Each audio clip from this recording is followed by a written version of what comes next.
Почитувани, Зоран Јовановски очигледно се скарал со бројките. Тој или воопшто не се разбира во бројки или свесно поради партиски потреби оди против здравата економска логика. Глобалната економска криза, да подсетиме, го погоди целиот свет, а Македонија не е ниту пуст остров, не е ниту изолирана за да биде исклучок.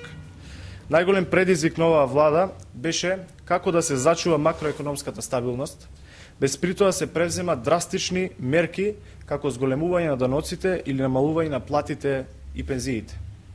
Наспроти проекциите на господинот Зоран Јовановски дека 50.000 луѓе ќе бидат отпуштени од работа, последниот податок на статистика покажува дека истата е намалена на ниво на 31%, наспроти 38% невработеност во времето на Социјалдемократскиот сојуз, или можеби господинот Јовановски не се сеќава на овој податок.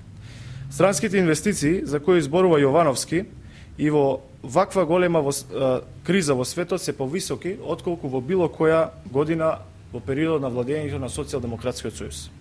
Кога зборувате за сиромаштија, господине Јовановски, имајте на ум дека истата ја донесе вашиот ментор Бранко Црвенковски, кој избрка стотици илјади луѓе од работа. Остави зад себе 40% на невработеност. Или може би ова сте го заборавили. Изгледа не читате вестници, господин Јовановски, за да се информирате дека во скоро сите земји во регионот беа воведени нови давачки. Например, Србија, која истакнувате за споредба, воведе нова давачка 10% данок за мобилната телефонија, намалување на платите и на пензиите за 10% и слично. Уште една земја од регионот, Хрватска, ги зголеми даноците за 5%. Ако тие ви се пример, тогаш кој знае како СДСМ ќе се справеше со предизвиците кои ги наметна глобалната економска криза. Ви благодарам.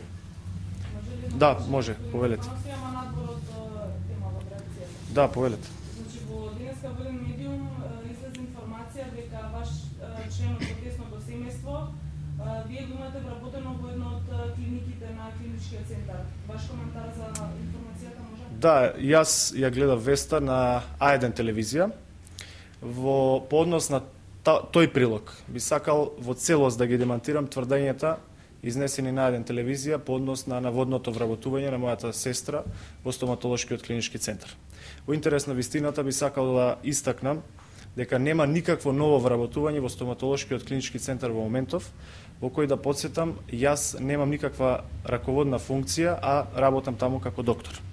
Незамисливо е на се што е спремна А1 телевизија во конструирањето на скандали, се со цел да се дефокусираат вниманието и фокусот од значајните политички прашања во државава и актуелните истраги по однос на Перо Наков безброј. Најостро го осудуваме, ние како партија, ваквиот паушален, неодговорен и непрофесионален однос на еден телевизија, кој дефинитивно значи злоупотреба на телевизијата и на медиумот и ленчување и пресметка со сите оние кои што не мислат исто како нив. Тоа е мојот одговор на нивниот прилог. Ви благодарам. Благодарам.